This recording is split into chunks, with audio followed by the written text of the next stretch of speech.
The president taking a victory lap and hammering Republicans after the latest data shows the U.S. economy is still growing.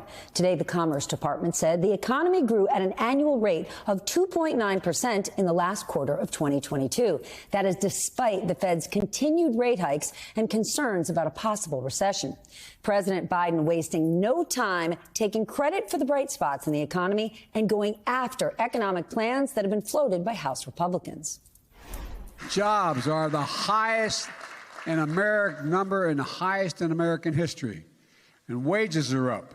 And they're growing faster than inflation. Over the past 6 months, inflation has gone down every month. What in God's name would the Americans give up the progress we've made for the chaos they're suggesting?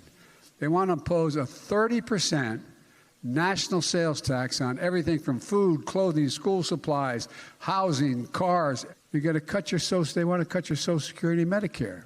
But I will not let anyone use the full faith and credit of the United States as a bargaining chip. The United States of America, we pay our debts.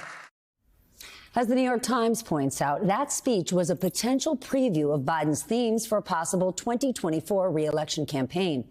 It also comes as the White House and House Republicans are still deadlocked in a standoff over raising the debt limit and potential spending cuts. But even as the GOP pushes for the cuts, here's the thing. They haven't actually laid out any specifics.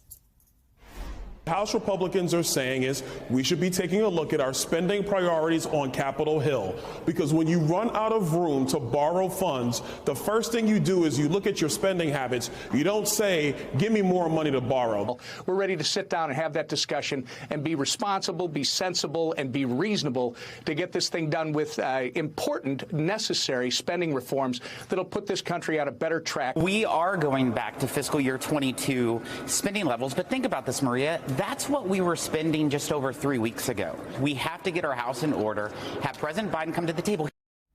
Okay, yeah, keep thinking about it, Maria, and talk about the spending plans when you set a budget, which happened months ago. We have said it before and we will say it again.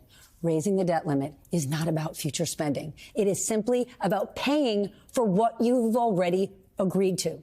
The White House said there will be absolutely no negotiating over the debt ceiling.